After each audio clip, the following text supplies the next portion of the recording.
What's up? What's up? What's up? What's up? How's everybody doing today?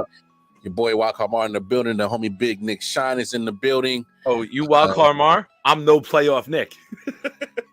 Hey, and no NFC Championship winning Detroit Mel will be joining us soon. Ooh, too soon? Too soon? Oof. Ooh. All flights canceled to Vegas, Mel. Ooh, shit. No, and you look at the bottom of the StreamYard, it looked like he's giving us the stank eye.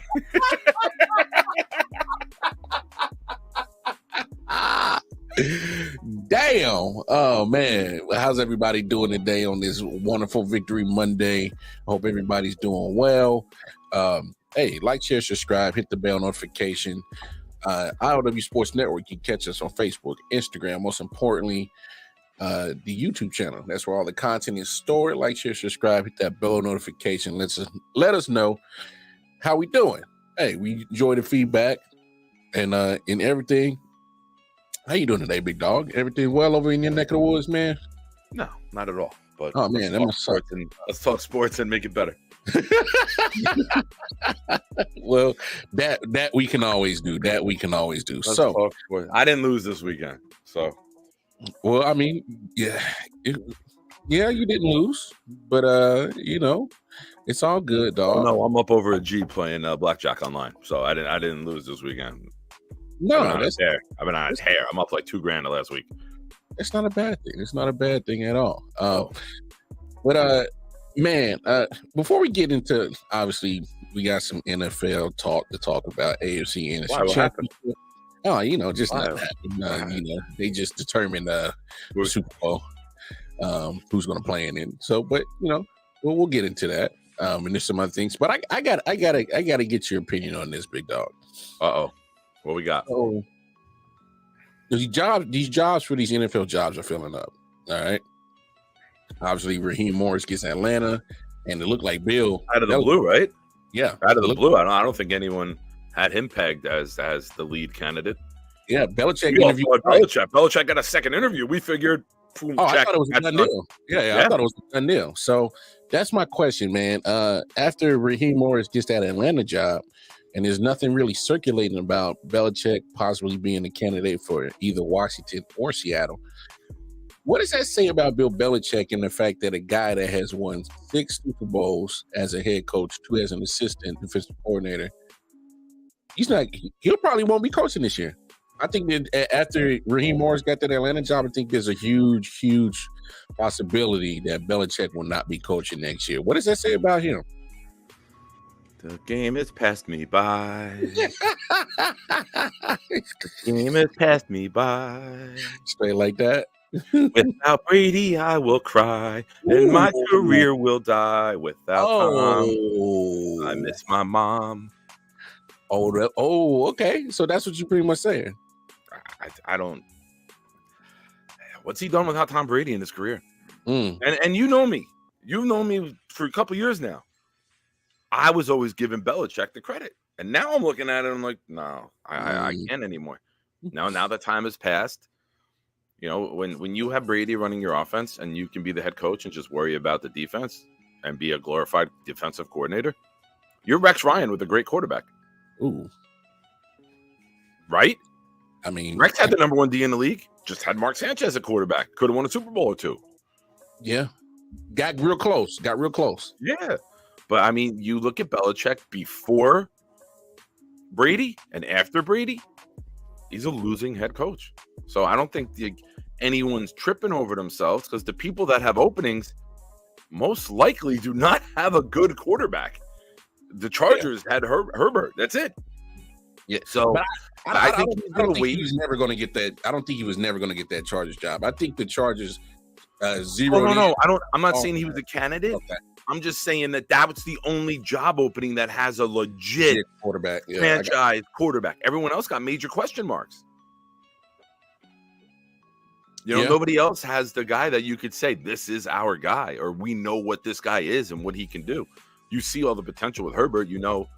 Some different coaching strategies could get them some more W's. Yeah. But I think he's best suited to take the year off and wait, because next year you could have a Bills opening if they don't win it again. You could have a Jet opening. Not that he'd be interested in the job, but you could have a Dallas opening. You could have some bigger jobs open. So if you're committed to coaching, you wait 1 year. Going and taking a shitty team and committing to it for 3, 4, 5 years and getting 4 wins your first year is going to be a waste anyway. You're better off waiting a year. If you're doing the numbers on how to quickly he can get to 22 wins to get the all-time record, wait a year, get a better job. It's worth it long term. You can get that in 2 years if you get the right team. I think it's just interesting that a guy of his resume, his caliber, and you know what? I think we've talked about this before, but for me, when you look at Spygate, Deflategate, and other little situations like that, I think that kind of has to play on it. But I did read that, especially with the Atlanta job, it sounded like he wanted a little bit too much pull, a little bit too much power. That's the ego, right? But what have you done as GM lately? You failed to build any sort of offense in New England. You failed on picks. You reached on Cole Strange, even though he's a decent guard. You didn't need to go get a guard that was projected 3rd, 4th, 5th round. I do, and look at hundreds of mocks. Cole Strange was never even a round 2 projection, and they took him in round 1. You took N'Keal Harry, who's like out of the league now. You just took Keyshawn Boutte from LSU, who's now like getting arrested for underage gambling and computer fraud for having when underage kids use gambling sites with someone else's account, that's fraudulent, and that's computer fraud. That's like major crime. That's federal. Yeah. That's not like smacking your baby mama. That's like a federal fucking crime. Like that's actual potential for time. Yeah, he dealing with the feds now. Yeah. Yeah. And they'll be like, we'll cut you a deal. Tell us what Belichick really did cheating. That would be me, man. I'd put the New York squad on it and be like, oh, tell us what he did. Hey, just go ahead and just start just like, hey, man, they did it. He did it. It was him. Remember the movie Dick Tracy? Are you old enough to see Dick Tracy? Big boy did it. Big boy did it. Big boy did it. And then they slow the tape down. Big boy did it. Big boy did it. Be like, Belichick taped it. Belichick taped it. Hey man, hey Booty better get his. Hey, he gonna do if he was smart, he'd do everything to get his booty out of that trouble. Yeah, that's my dad joke of the day. Anyway, it was a solid dad joke. Anyway, yeah. No knock from here, bro. But I mean, you bring up a good point about the management style that he did in New England, and here's the thing: I don't think you can see another owner giving him that same leeway when they saw what he did in New England. Because you're right, he just didn't fail; he epically failed. He ran it into the ground. Yeah, I mean, he turned a dynasty that took him 23 years, 22 years to build, and in 4, and literally obliterated it. Yeah, and I mean, you can't forgive that. You can't sit here and act like that's something so forgivable. No, if anything, that's unforgivable. Give me some waffle fries, bitch. Like that was trash. Yeah, I mean, it was. So whatever situation that he thought he was going to get in another team, I think he needs to readjust and calibrate his wants, I guess, or necessities on what he thinks he needs to succeed as a head coach. Because giving you GM power, I can't, as an owner, there's no way that I saw what you did in New England and be in my right mind to give you any type of GM power ever again. Like, ever. And you're going to have to find an organization that's either completely desperate and overpays in order for him to take that arrangement, like a Dallas, right? Or you're going to need somebody who has been so bad for so long, they're desperate and just give him whatever he wants because it's to sell seats or get some sort of attention. Yeah, but man, Nick, I think it's hard right now because I don't think we're starting to see a lot of teams that have been bad for, periods amount of time. They're actually starting to turn it around. I mean, Lions, Browns, Bengals, name a team. Bears are close. The Bears are very close. Yeah, they're not far. I don't know how much faith they keep Well, they gave Eberflus another year, so they're saying, hey, we're not too far. This is your last chance.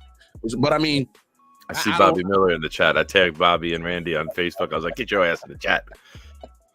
I just don't see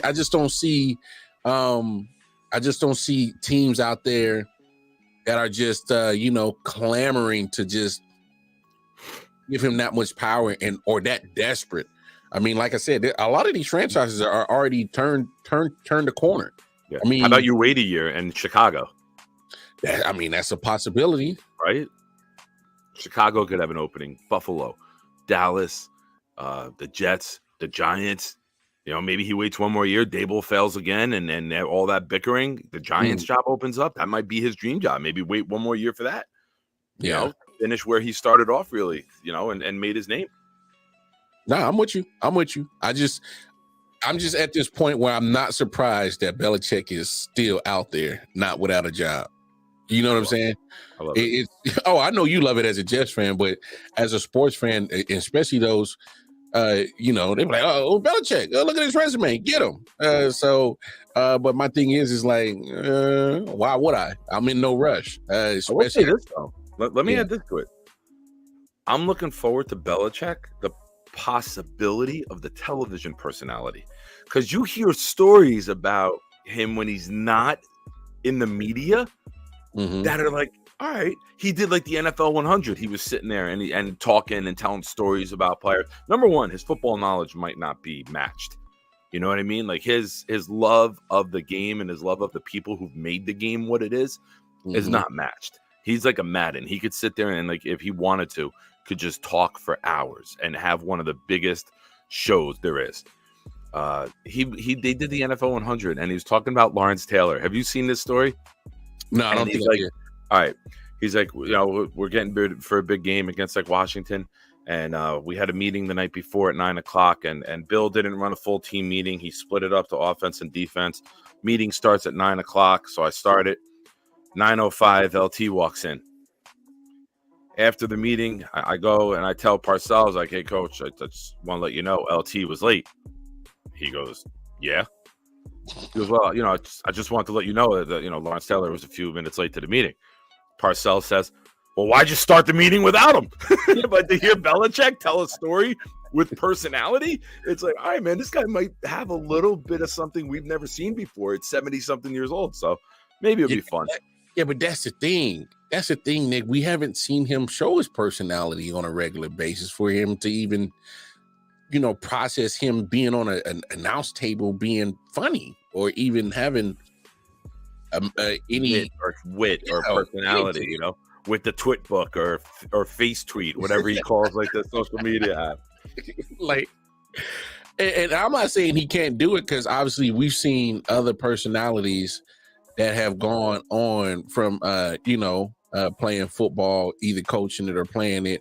Because I didn't know Boomer Esiason had the skills to do it, and he's been on CBS for years now. So I mean, hey, if TV is his next deal, then I'm pretty sure he'll take it serious and try to be the best. I mean, he ain't got nothing else to do. He won't be coaching. Last time I heard, his fiance left him. So I mean, what else he got to do? She was probably an offensive first-round draft pick and couldn't handle it. So, what else he got to do? Shit. I mean, my thing is, I don't know, man. It's a lot. It's a lot to consider to put that man on an announce booth, just because we've seen. Oh no, maybe they're talking in studio as part of like the in studio like main team, not like an in-game analyst. We'll see. I mean, I'm still questionable about it. To put him out there, but I have no qualms about him being without an NFL job, head coaching job right now. I have no beefs about it. I mean, end of the day, man, like you said, if there's certain things about this NFL world that are a little bit too modernized for him, that's just what it is. He's not the type, like you said, he's 72, 73 years old. What exactly new are you going to teach this dude?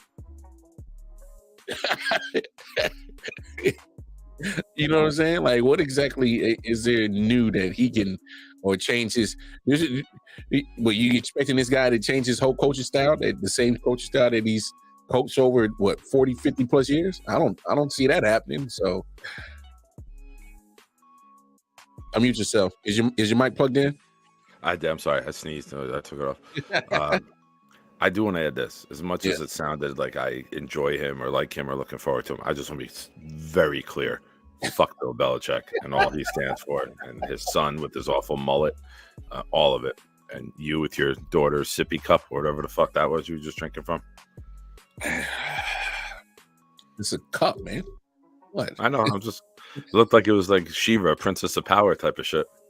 No, it was like the biggest cup I could find at the time. It's some stupid. Hold it up, man! You just held it up to drink it. Hold it up. What are we working with? No, it's a cat. It's like it's a 4th of July cup. He got like a cat. He's dressed like Uncle Sam with fireworks in his hand. Oh, I thought that was just a symbolization of our country now that America's turned into one big pussy. I like how you flipped that. That was good. I give you that. I will give you that credit. All right. I don't give you a lot of credit. I'll give you that. That was well structured, right? It was like, where's he going with this? Oh, I see. There it is. Yeah, I don't give you a lot of credit. I'll give you that. That was well played, sir. But I mean, by Mel staring at us on the bottom of the screen. I'm not gonna lie. I know. I know. I'm about to change it because it's starting to creep me out. Well, normally one of us is there covering it. Yeah, he's creeping me out. Like Mel looked like the fat black kid who turned covering his belly and turned to the side and looked. The meme. Yeah, he's a Division II offensive lineman now. That's how long that meme been around. That's wild, bro. Obviously, Kellen Moore just got a new job in Philly. He's now the OC in Philly. Weird, right? I thought that was interesting. I don't get it. Well, I mean, I didn't see him staying in LA once Harbaugh got the job because Harbaugh was more of an offensive-minded coach anyway, so there was no need for Kellen Moore. I'm interested in the fact that hey, Wildwave. That's one of my buddies from the Jet stream and from Twitter. What's good, Wildwave? Thank you, man. Hey, Wildwave, if you haven't already, man, subscribe to the show. We do good, entertaining stuff over here. We talk all sports. Yes, sir. We do talk all sports, but as of the moment, we're going to be a little bit more football heavy because that's the main sport that's his zone anyway. Yeah. Perfect. So, yeah, I thought that was interesting. That did you see that they kind of pretty much told Kellen Moore he couldn't talk to other teams until Harbaugh got hired. So they own his rights. He's under contract to them. So once Harbaugh makes the decision, all right, now you're free. Yeah, that's pretty much what happened. But you can't free the guy up and piss Harbaugh off if that's somebody he wanted. True. And I think that's exactly how it went down. They said, hey, man, let's just get through Harbaugh, and then we'll figure out to do with you. And then I guess they must have met, and he was like, yeah, you can go. But we already bought you the ticket. Hey, now with Philly, this is 2 years in a row. They're switching all coordinators again. And you got a guy who's been fired 1 year each of the last 2 years. He got fired in Dallas, now he got fired in the Chargers. And you bring him into Philly. Is that really the best move to make? I mean, Chargers have a good passing attack downfield, but you can't credit Moore with that. They had that before he got there. Yeah. And there were some games this year where the offense was just as questionable as the defense, and they had big gaps of being stagnant, not moving the ball, not looking like an NFL offense. I know Eckler missed time. I know Mike Williams was out for most of the year. A.J. Brown might like it because there were times where they just fed Keenan Allen the ball. I think he had 20-something catches in one game. Yeah. So if A.J. Brown doesn't run himself out of town with his mouth, I mean, he could be in to get fed the ball a lot. Yeah. To me, I think this is Nick Sirianni's last year in Philly. If he can't get as competitive as he was, as in getting to the Super Bowl last year, I think he's out of there. Because if you ask me, just my opinions and everything that I was reading, and that meeting he had with Jeffrey Lurie, he pretty much begged the dude to make sure that he was kept. And he was like, hey, This is my last shot. Just let me figure this out pretty much. Let me get some new coordinators in here and see what happens. Hey, man.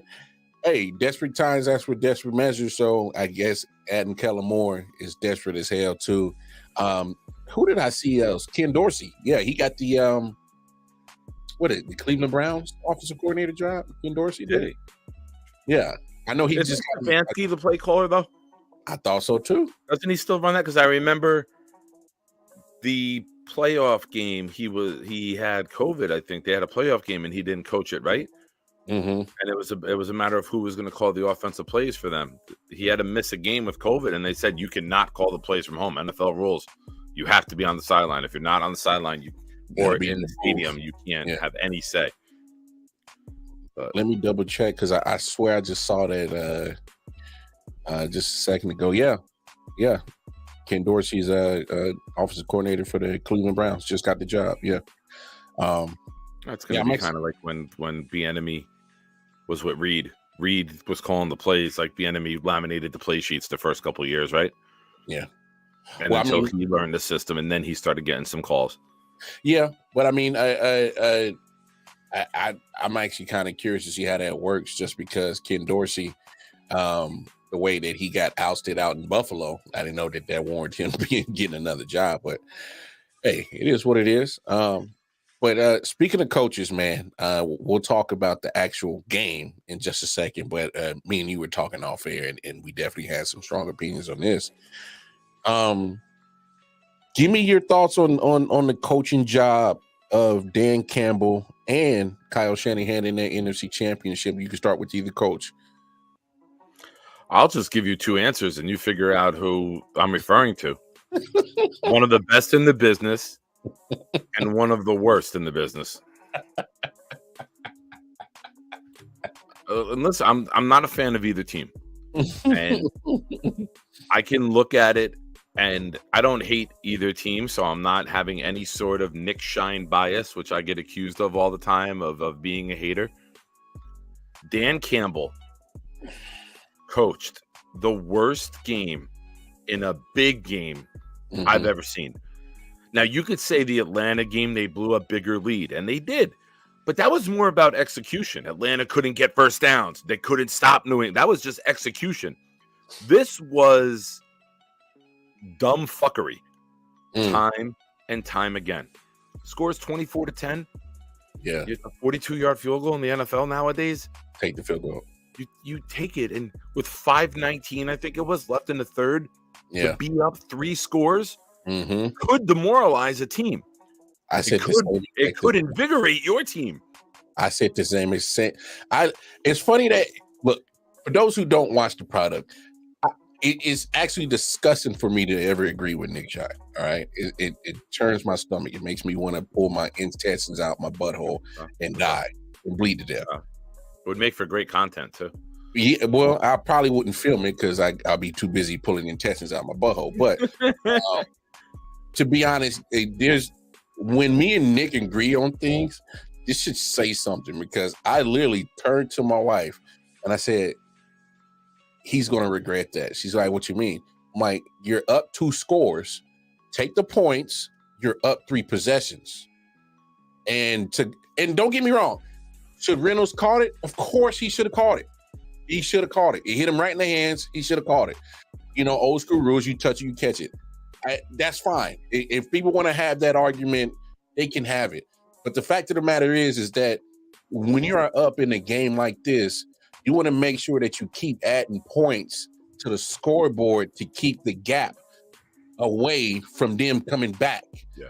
And the moment that he went for it and lost it, I was like, oh, that's going to come back and haunt him, because what happened? The momentum totally shifted straight to the 49ers. It was fun. I said the game was over at that point. And I was at the kid's house, and Sophia and her mom looked at me like, what are you talking about? They're up 14. I go, momentum is everything in a playoff game. You just gave all the you go up 3 scores. You invigorate your team, and you can demoralize the other sideline. And now the 49ers are a playoff-proven team. The majority of them have all been there on this stage. I'm not saying that they would have been mentally soft like that. But you get up 17 points after they just went down, couldn't score, had to kick a field goal. you go down, score right away again, and put them right back where they were at halftime. Now you're looking at 10 minutes of the second half go by, and they've gained no ground. Mm-hmm. You literally gift wrapped the momentum and FedExed it to the other side of the field and said, here. Now they go down, they score a touchdown. I was like, game's over. I don't know what the final score will be, but the 49ers are not going to be stopped. I think I actually said at one point, I wouldn't be surprised as if game ended up 42-24 because I could see the Niners scoring on every possession the rest of the way. Like the momentum was gone. And Wild Wave, I hear you. Detroit going to live and die with Campbell. He got them there with his aggressiveness, and they lost with his aggressiveness. I have no problem with you being aggressive, but we've seen it backfire so many times in the regular season with Dan Campbell. Look, the fact of the matter is Dan Campbell is no different from Brandon Staley with his aggressive calls. The fact of the matter is that Dan Campbell has been lucky enough that he's won more than he's lost. Yeah. But the fact of the matter is the recklessness of the calls are not different from Brandon Staley. Yeah. And in this particular game, in the NFC Championship game, a ticket to go to the Super Bowl, you have all the momentum, literally all of it. And you gave it away in an instant with that call. Look, I get it. Josh Reynolds should have called it, but I don't think Josh Reynolds should have been in that position, period. Take the points. Look, it's even if he got the first down, you're still not guaranteed to even get points on that drive if it continues. Yeah. You could get sacked. You get a holding call. You could get bumped back out at a field goal range. You are in the position to take points. And Greg Olsen said it. We've talked to Dan Campbell or Kevin Burkhardt, whoever said it. Mm-hmm. It's a race to 30. Well, fuckface, you were at 24. 2 field goals get you to 30. Why are you trying to all of a sudden say, well, now it's got to be 31? Hey, like, he's not a mathematician. He's not a mathematician, all right? All right. That's the part where Dan Campbell, and I'm not the only one. I'm not making it sound like I'm on an island and I've said this and I'm the only one. But this is where I've said it repeatedly.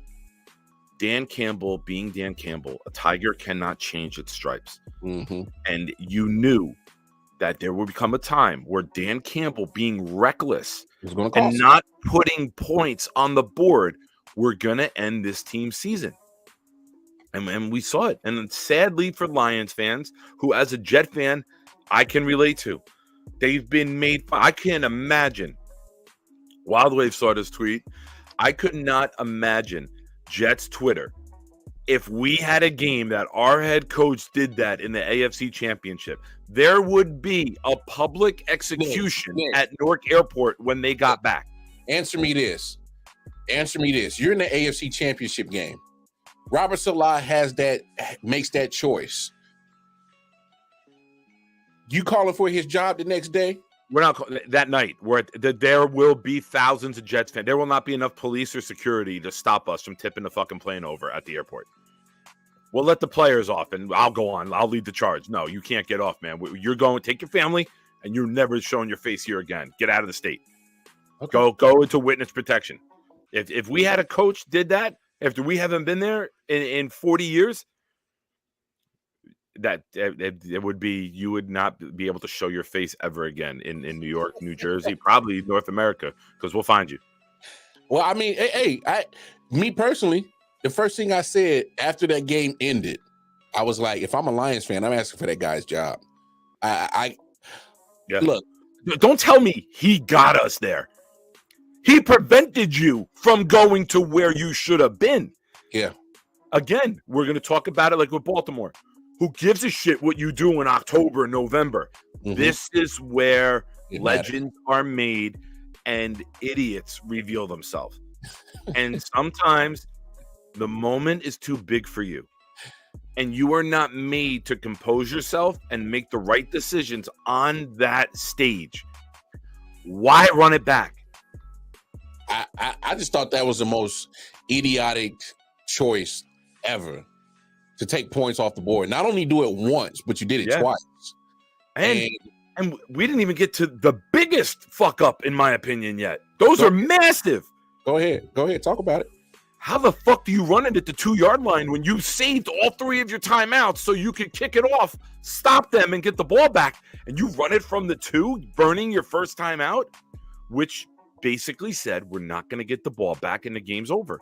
Because mathematically it was over. You would rather burn the 15 to 18 seconds it takes to line up and run another play than to have the Niners get the ball and run out the last 40 seconds. The math, the clock management, the decision-making, it was a 5-year-old kid playing Madden, and he didn't know how to win an important game because he just wanted to score touchdowns. I feel bad. I feel bad for Lions fans. I feel bad for Mel. I feel bad for Eminem. I feel bad for everybody. That guy who's had tickets there for 66 years and everyone thought this was the year. You don't know what's going to happen with free agency, with guys you lose, with guys that other teams in your division and conference acquire. I've watched the Jets go back-to-back in 09 and 10. We went into 11. We're just going to be a regular thing. We're built. We haven't made a fucking playoff game since we lost in the AFC Championship in Pittsburgh on January 23rd, 2011. You cannot take returning to that moment for granted. Facts. There's too much turnover. Yeah. I feel horrible for the Lions fans today, man. They did not deserve that. You know what kills me about the whole situation, though, Nick? What kills me about the whole situation is that today he shows no regrets. He shows no remorse of making those decisions. And for him as a former player, I think that's kind of more of a middle finger to his locker room. It may not seem like that, but the fan base and ownership. And the fan base and ownership. So look at it this way. You as a former player, now you're a head coach, you know what it takes in the sacrifice and all that we do to be a part of this game. And for us to be literally that close, you took it all away with your decision. And the thing about it is Dan Campbell can't be on the field to actually affect a possibility of us going to that next level. And if I'm a player in that locker room, I'm feeling some type of way about my coach now because I'm like, you took that chance out of our hands with your decision because you thought what was best was right. Yeah. And the fact of the matter is it wasn't right. You played reckless. You played Russian roulette with our NFL careers, and I would feel some type of way about it. I would be like, yo, bro, we got to have a conversation about this because the fact of the matter is I'm the one that's busting my ass. I'm the one that's put my body on the line for us to get to the Super Bowl, and we ain't got no guarantee that we're going to get back. You telling me you're going to make that reckless decision? Yeah. You made more than one reckless decision in that game yesterday. You cost us. I'm not putting this on nobody but you, Dan Campbell. Say what you want. Josh Reynolds had a couple of drops. Cool.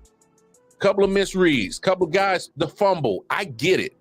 There were some mistakes by the players, yes. But you know what? We don't even know if any of those things even happen if you don't take that risky. I don't even think it was a calculated gamble. It was foolishness. Reckless. It was complete recklessness and disrespect for your team. Like, I didn't watch the press conference at all. I'll be honest with you.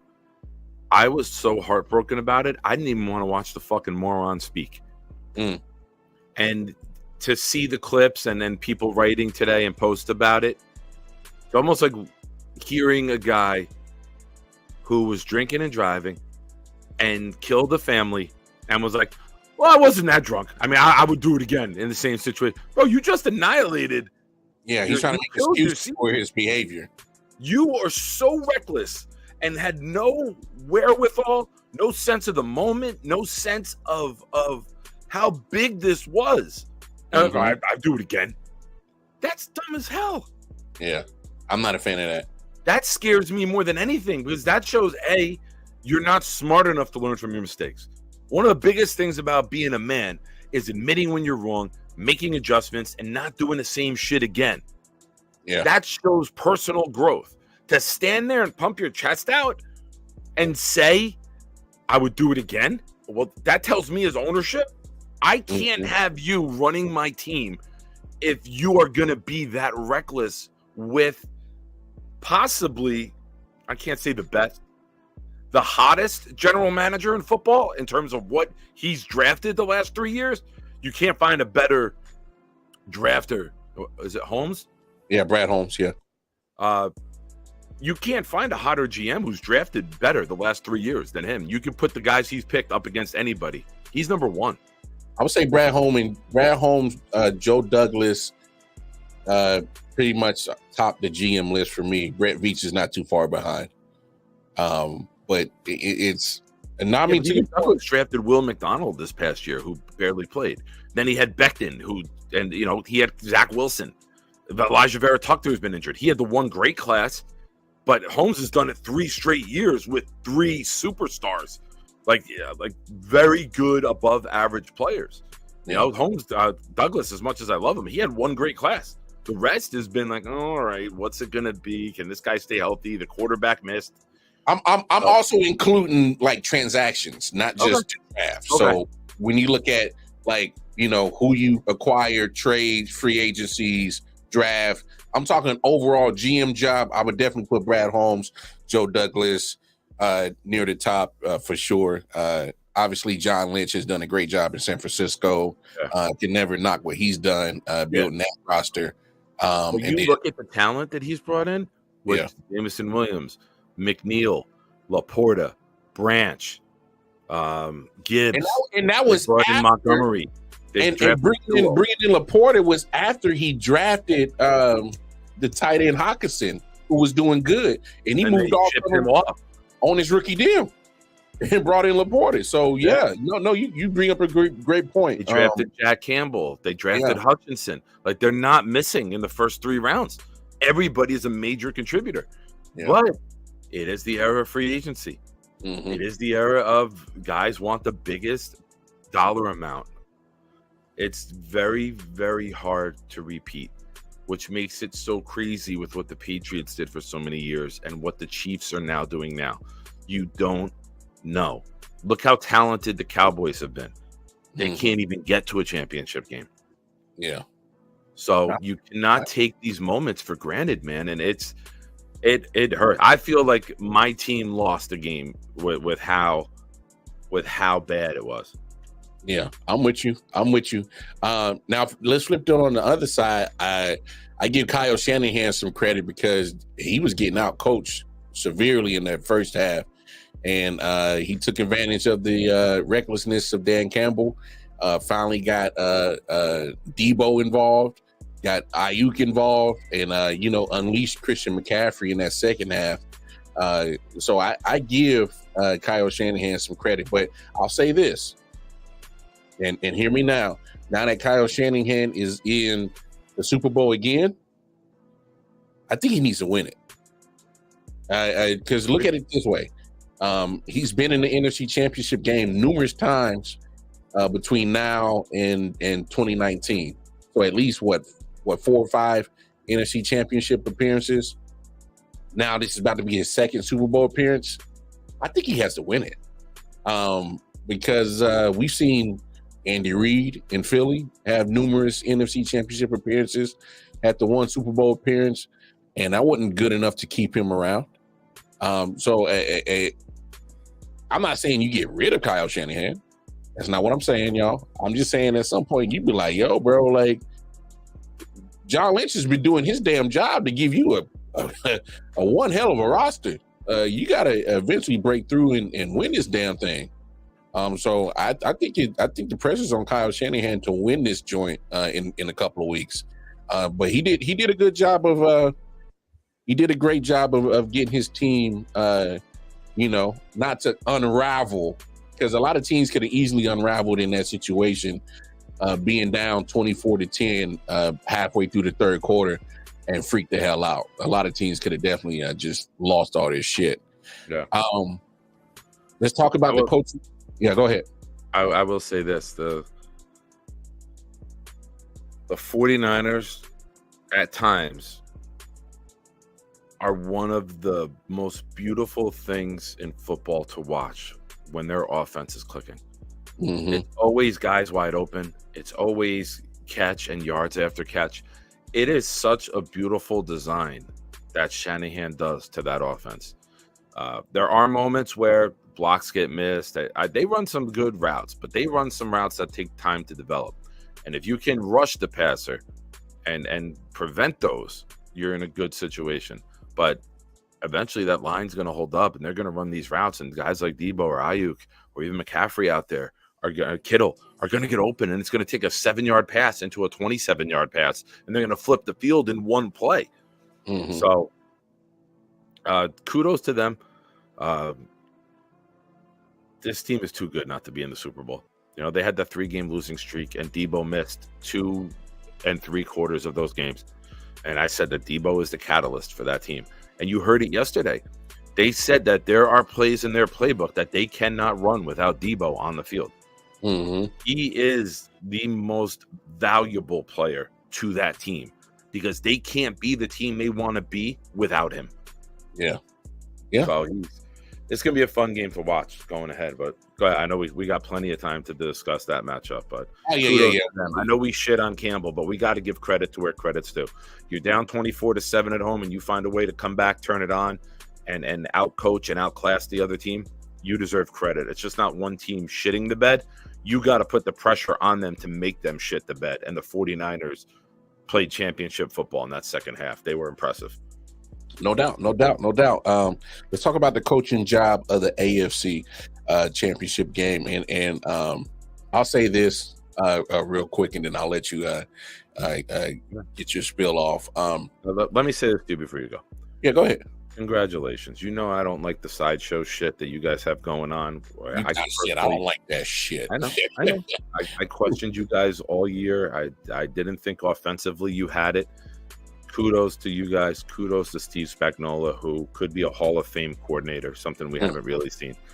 You know, he could be on the verge of winning 4 Super Bowls as a defensive coordinator, the only one to ever do it with multiple teams, any coordinator, offense or defense. So kudos to you guys. You're finding a way, and it's not the way that we're used to seeing the Chiefs win. So as much shit as I give you, as much as I try to hope for your failure, you're back again. Congratulations. Clip that up. Play it on Christmas morning, motherfucker. I don't care.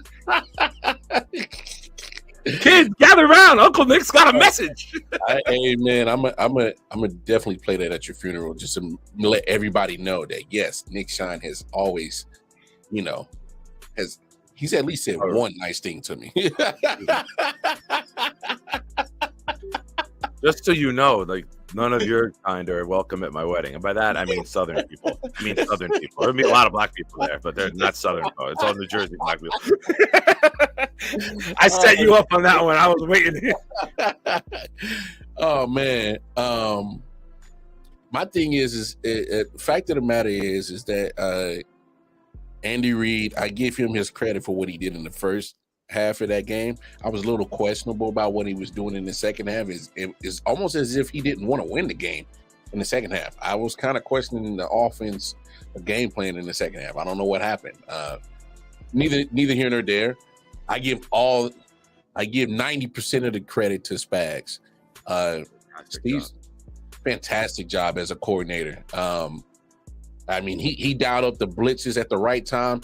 He literally took what DeMeco Ryans did in that second quarter last week of the Texans-Ravens, and he just did it for all 4 quarters. And say what you want, Ravens fans, I think that even the yardage that you got was out of pure luck. And it was all of, even the touchdown that he threw up to Zay Flowers had Leo Chanel actually just not got out of control and stayed home and actually wrapped up Lamar Jackson. That's a complete sack. That's not a touchdown. I was wild. I was absolutely floored with what Spags and his game plan that he did in that game. I give him a lot of credit. Now on the Ravens side, and then I'll let you speak on that. That's where I was gonna go. I thought you were staying with the Chiefs. I had that angle ready to go. Matter of fact, go ahead, because I'm pretty sure me and you got a lot of the same sentiments on it. And I definitely want to go ahead, because I definitely want to hear what's your thoughts on the Ravens side, coaching side in this AFC Championship. Go ahead. What have I said? And I've taken so much shit in the I.O.W. group for saying these words. If you want to beat the Ravens, you make Lamar throw, right? How the fuck are the Ravens the team that made Lamar throw? They threw 82% of the time. The number one rushing team in the NFL they ran only handed the ball to their running backs 6 times. Yeah. 6. They ran it 16 times. Edwards had 4. Hill had 2. That's it for the running backs.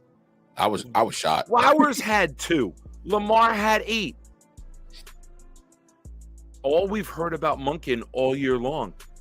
As much as you give Spagnuolo credit, I'm giving blame to Monken. You're the number one rushing team in the NFL. You don't change what got you to this point. You are not a team that puts the game on Lamar's shoulders and say, go lead us down the field, throw 7 for 7 on this drive and get us the touchdown. You're a team that eats up the clock, high percentage. Then after you get that run game going, you get that 7-yarder with Edwards, you get that outside 8 with Hill. That's when you run the shotgun fake. Lamar keeps it. He breaks a 20-yarder. Defense is tired. You fake it again. Now you hit the tight end on a drag on an easy rollout pass. You fuck with the defense. You get them out of position. You tire them out by stopping the run. The Ravens stopped themselves, and they never let themselves going. The Ravens beat you by beating you down at the line of scrimmage, and they never allowed themselves to play their brand of football. Yeah. It was as if the Niners started running bootlegs with Brock Purdy the entire game. That's not what got you there. Yeah. Your run game and your defense got you there. And Lamar works great when the run game is going, because that's when now you have the threat of the run, the threat of Lamar running, and then he beats you with the pass. Lamar doesn't throw for 350 every week. Lamar does. The winning recipe in Baltimore has never been throw the ball 82% of the plays. That's how you lose. That's how you only score 7 points. That was a horrific coaching job by John Harbaugh, allowing that to happen. No, I'm 100% with you.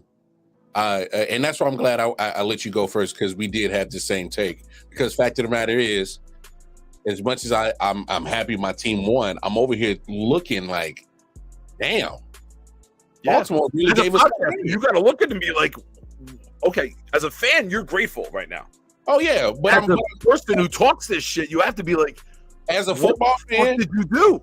As a football fan, and as we do as podcasters, I'm okay. Chiefs fan, I'm happy that they gave us the game.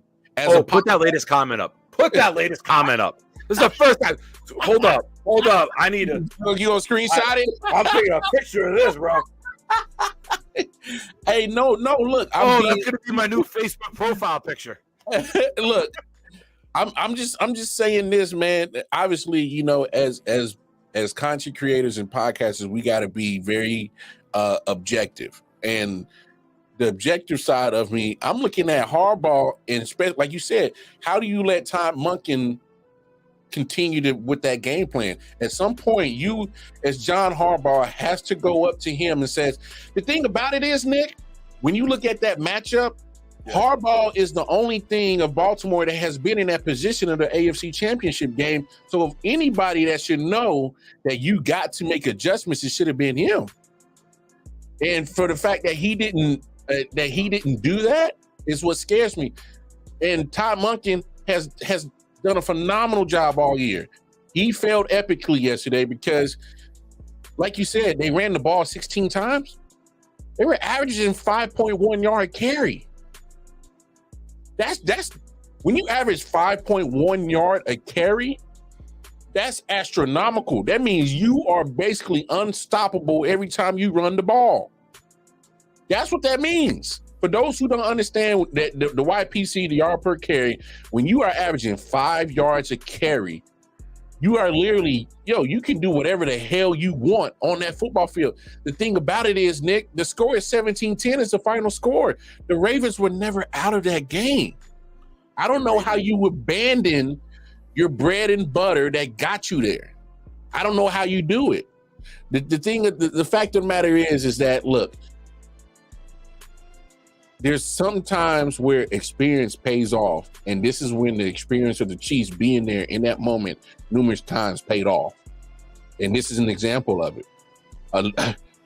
Besides Harbaugh, you can't name a lot of people that on the Ravens staff or players been in that position of an AFC Championship game dealing with that pressure. I don't know what Monken was thinking, and I don't know what Harbaugh was thinking. You don't do that. You literally 16 carries as a team for 81 yards. You don't stop doing that. You're never out of the game. Yeah, you're never out of it. Anytime that you have Lamar Jackson drop back for 39 times is a recipe for disaster. More.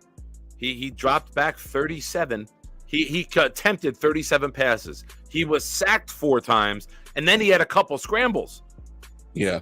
So you're dropping back to throw it 43, 44, 45 times. You're not winning Baltimore football doing that. That's not how they 22 and a half minutes of possession for the Ravens. The Chiefs beat the Ravens in their game. They handed the ball to Pacheco 24 times. He only got 68 yards. Yeah. But they got 38 minutes of possession. Oh, they killed the time of possession. They killed it. That's how they beat the Ravens in their own game. The Ravens got out-coached and they got out-executed.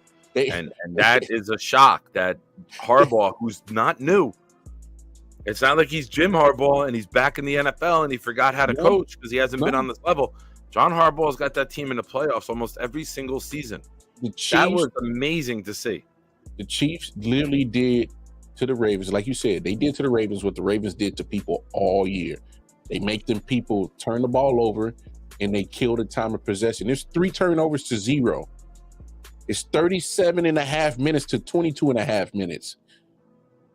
The Ravens they literally are on the end of what they have done to other teams all season, was make them turn the ball over and kill the time of possession clock.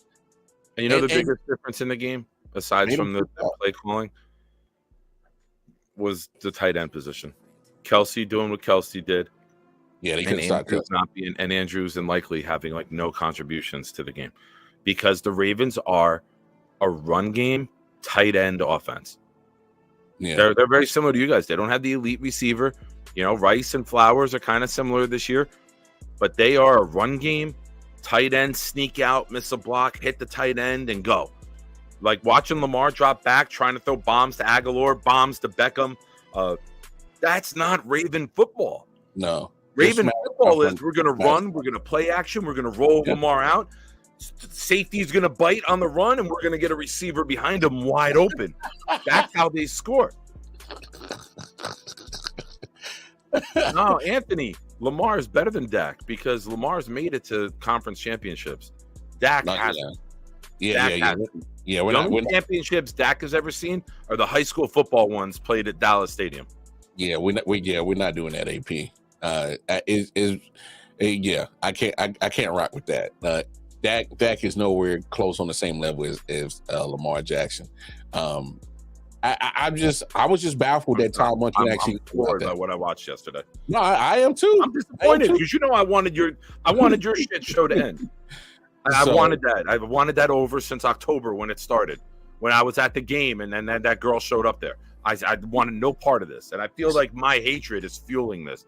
So I'm all in on the Chiefs in the Super Bowl. We can't be stopped, bro. I see that reverse psychology right there. Let's see if it works. You know what I'm doing. You know what I'm doing. But no, Bobby Miller's my favorite person on earth. It was just, man. It was just shocking. And then Tom Monken literally did that. So, but let's let's dive deep into the games a little bit more.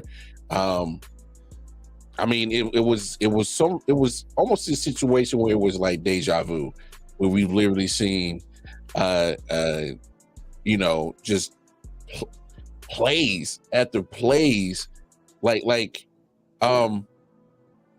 And this sucks. So this news just came out too. Charles Omenihu for the Chiefs. He's going to be out for the Super Bowl, torn ACL. He said, "Say Flyers ain't no whole offense."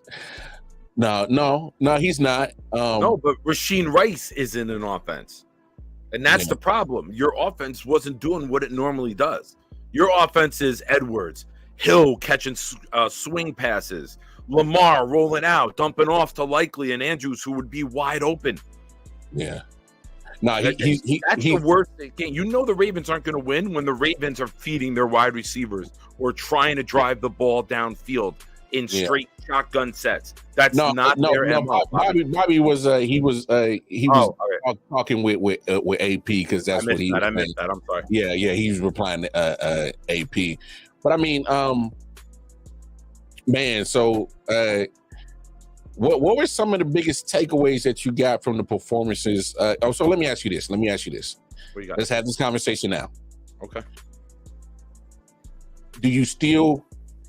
Obviously, I think that they're going to give Lamar Jackson the MVP because it is a regular season award. I don't, just based off of regular season. That's just the national media talking. I have no issue with it with Lamar getting it. If he gets it,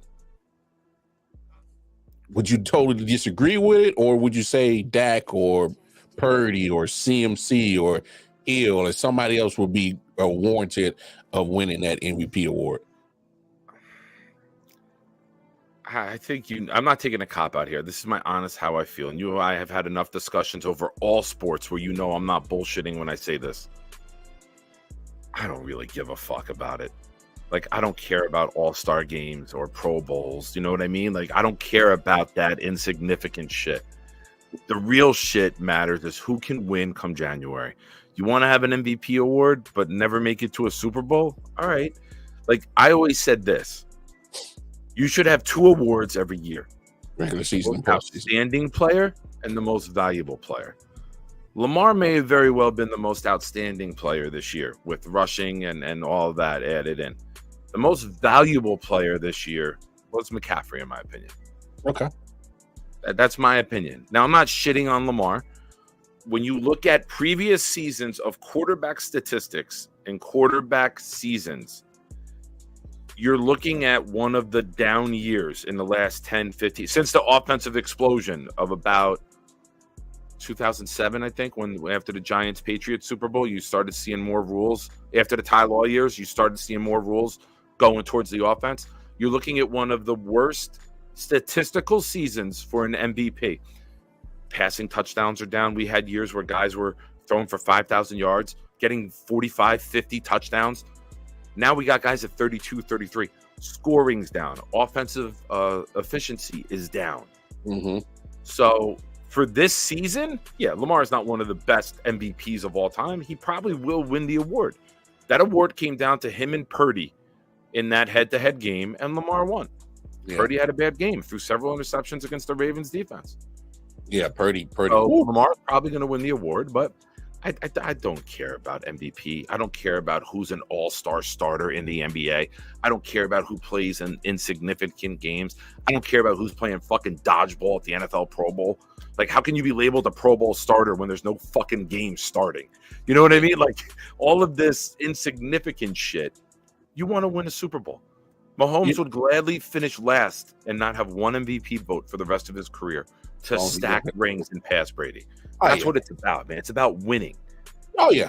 And to Lamar's credit, he's always said that, hey, I prefer Super Bowl championships over anything anyway.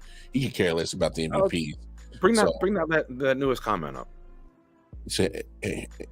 Bobby, when you're the number 1 seed for the second time with this quarterback and with this head coach, and you haven't even gotten to the Super Bowl, that's disappointing. Now, I know you're a fan, and I know you're going to be like, oh, it's a quality season, and it is. But when you're 14-3 or 13-4, whatever they went this year, and you're the number 1 run team and the number 1 defense in 3 statistical categories, it is a massive failure not to get to the Super Bowl. And that goes for any team that's done it. I'm not coming at you because it's your team. If the 49ers lost that game yesterday at home, they would be failures as well. The Ravens were too good not to win the AFC this year. Yeah, because and especially when you look at how the game went down, when they were not. They got beat at their own game.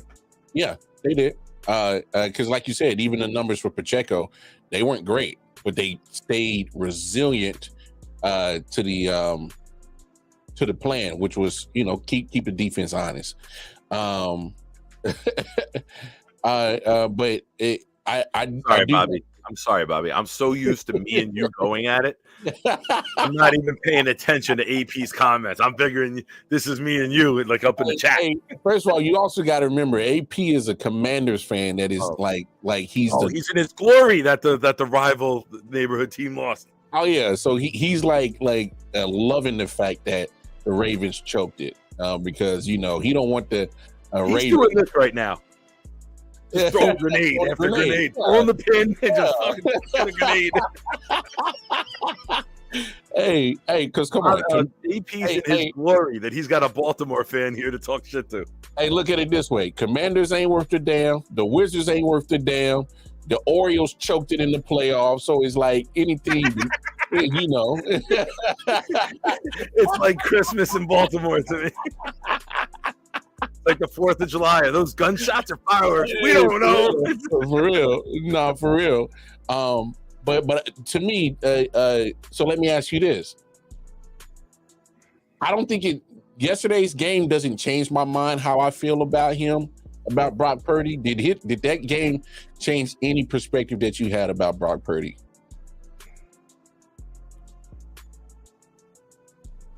Was Derek Jeter ever the best player in baseball? No, right? Derek Jeter was clutch. Derek Jeter performed when he had to perform.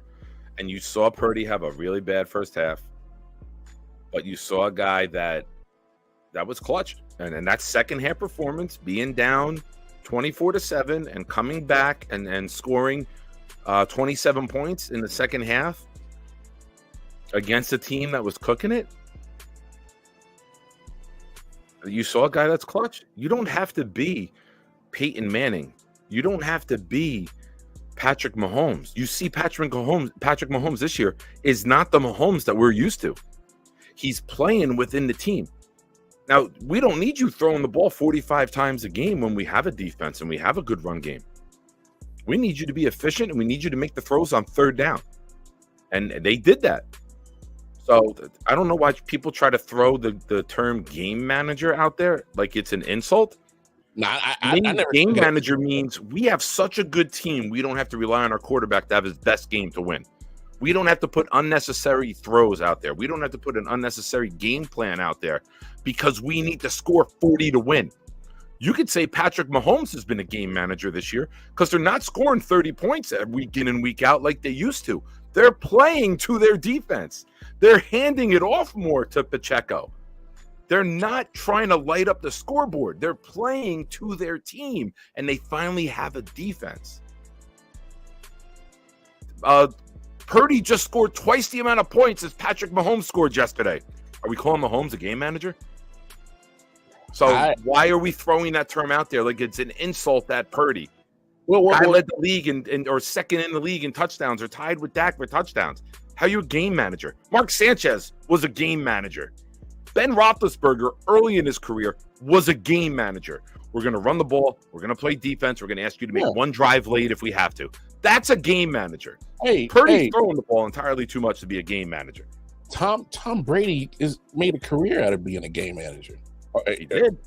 I mean, if we really game manager, run game, defense, one drive late. If we really want to be honest about it, Tom Brady made a career out of being a game manager. I've never looked at being called a game manager as a negative, and I think that's where the conversation got thrown out because, or just convoluted, or because it's a jab. People use it as a jab.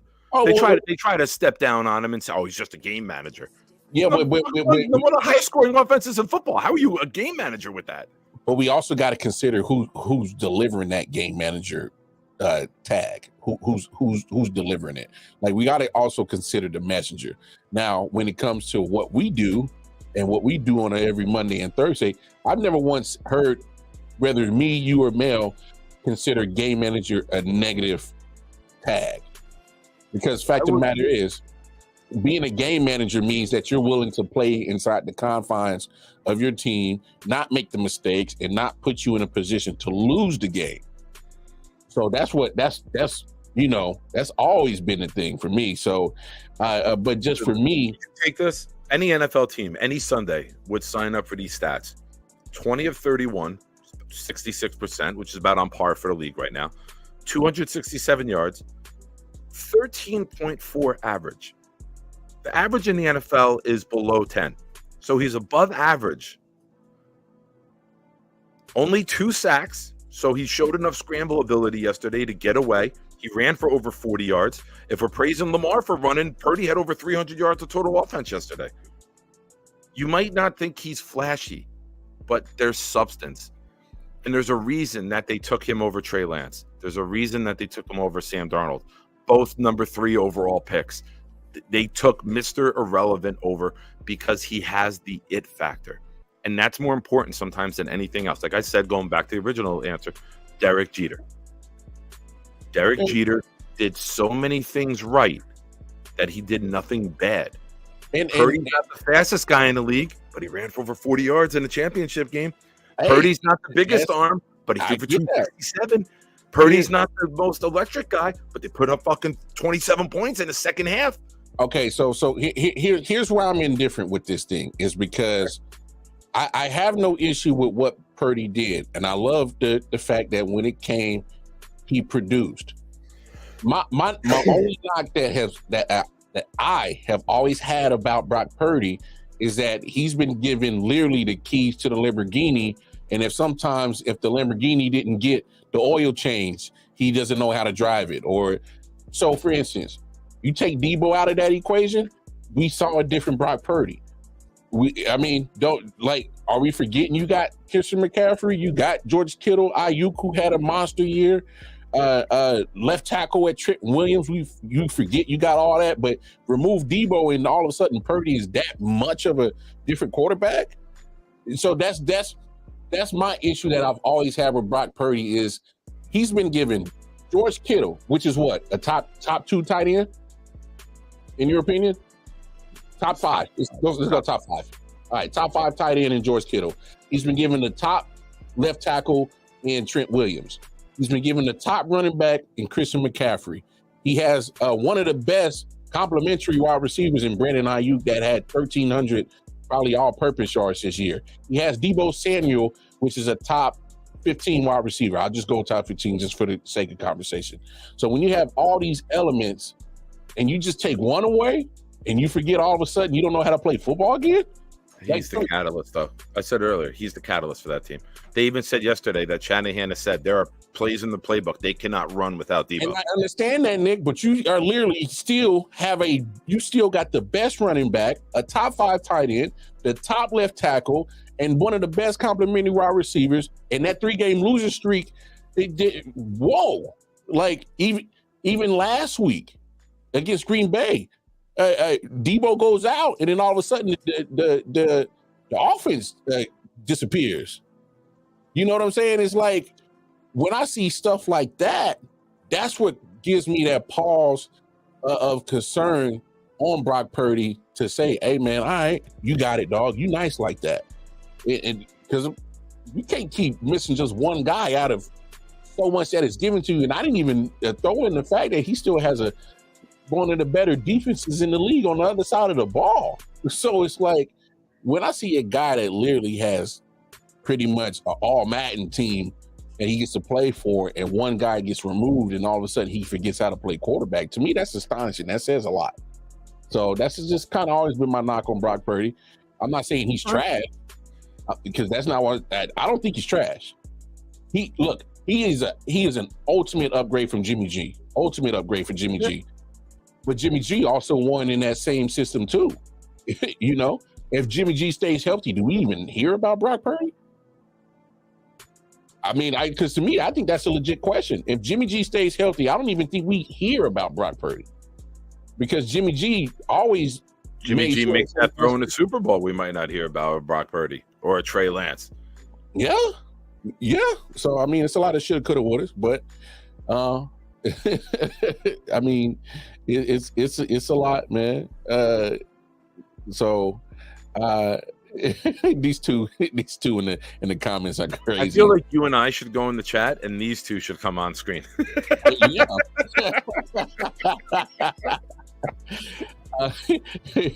Bobby said Brock Purdy. So I will say, Bobby, I've lightened up a little bit about Baltimore because I'm almost done with season 1 of The Wire, which I've never watched before. So there's starting to be a whoa. You never watched The Wire? I'm on the first season. Are you serious? I'm on the first season. No, I'm hey guys, ladies and gentlemen, we're gonna end this because Nick needs to get back and get to watch The Wire. I don't know what the hell is he doing. It's been fantastic. I'm Wildcard Mar. That's the homie, big homie Nick Shine. He needs to get back on his assignment and watch The Wire. So this is ridiculous. Anyway, no, for real. Any final comments that you got about championship weekend? Oh, kind of give me your, way too early. Don't give me a pick. Just way too early things you're looking for in the Super Bowl matchup. Don't give me a pick. Wait, hold up. Really, Bobby? Oh, dog. Damn, that's just as bad, dog. Damn, Bobby. Anyway, go ahead. Give me your way too early things. I'll probably be on season 3 by Thursday show, so I'll be tied with him. I'll be more Baltimore than Bobby is by Thursday. Hey, don't let me find out you beat Stringer Bell by the time we come back on Thursday, bro. Anyway.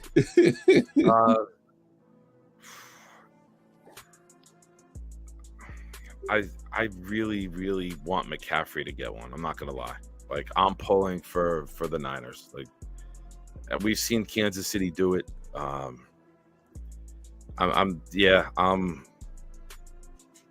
pulling for the Niners. I think they can do it.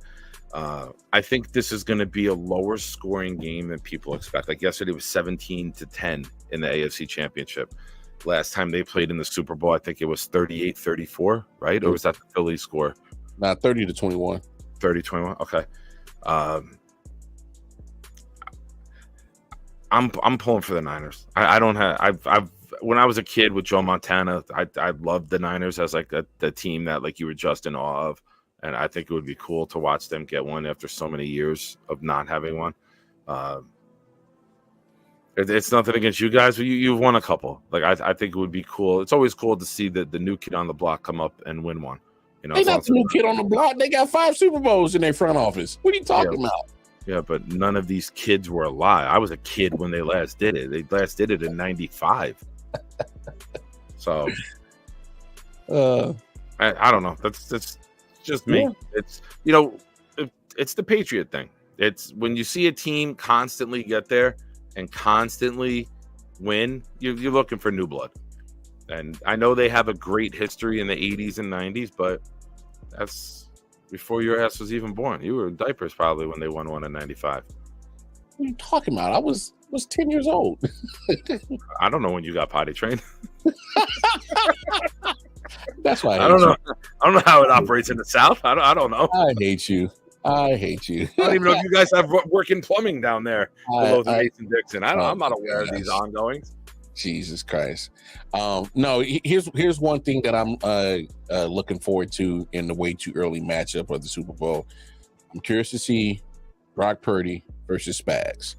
How that matchup is going to go.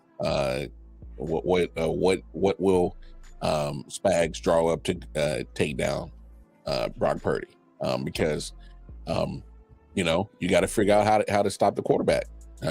And I just think that's just always kind of been the matchup right there.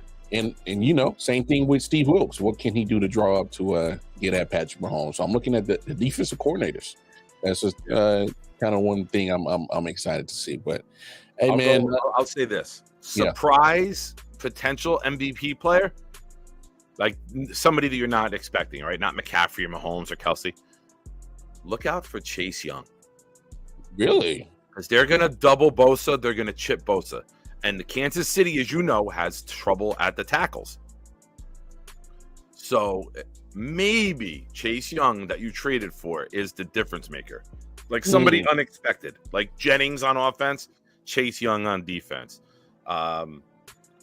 Watson on offense for like the Niners or the Chiefs, or somebody like Gay possibly coming back, making a play like in the run game and popping a ball out.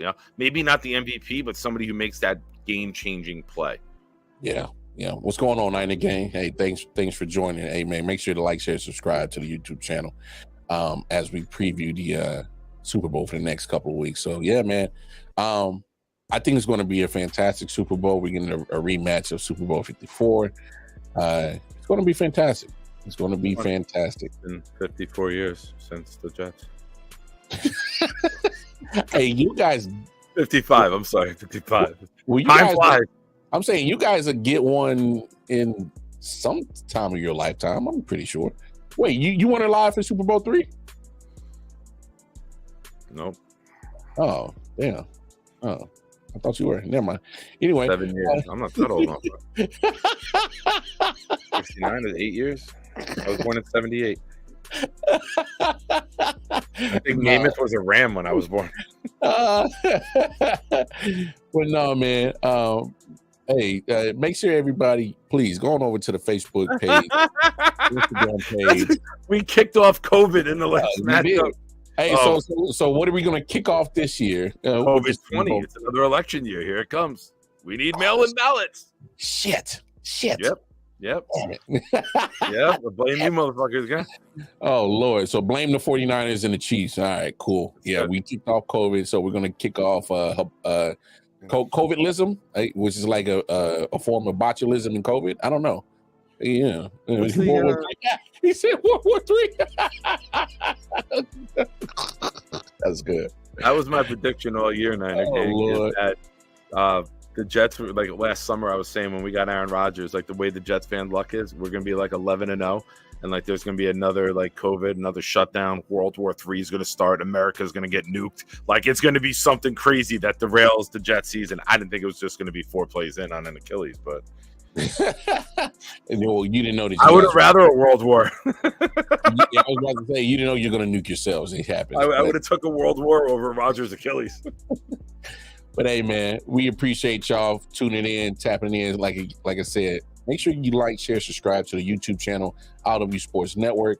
Follow the Facebook, the Instagram page, and going over to Twitter, I.O.W Sports 1. Follow us over there. Hey, it's the big homie Nick Sean. You can catch him, proud New York Jets fan. Do me a favor, Bobby, Niner Gang, proud New York Jets fans, please go search it on YouTube. Throw me a sub. I'm at 529. I'm about 200 hours away from monetizing. So. Help the boy out. Thank you. Tap in with him. The big homie Nick Shine. Detroit man, I guess his oil change didn't whatever. We had such a he's like, I'm getting my brakes changed. I was like, well, somebody should have gave Dan Campbell brakes yesterday. Well, he's like, damn, bro. Hey man, KCY Kamar, y'all can find me on Twitter, man. It's been real, man. Hey, we appreciate y'all. We love y'all. Tap in with us Thursday, 4 p.m. Eastern Standard Time. The next episode of the I.O.W Sports Show. Until then, we out here. Peace.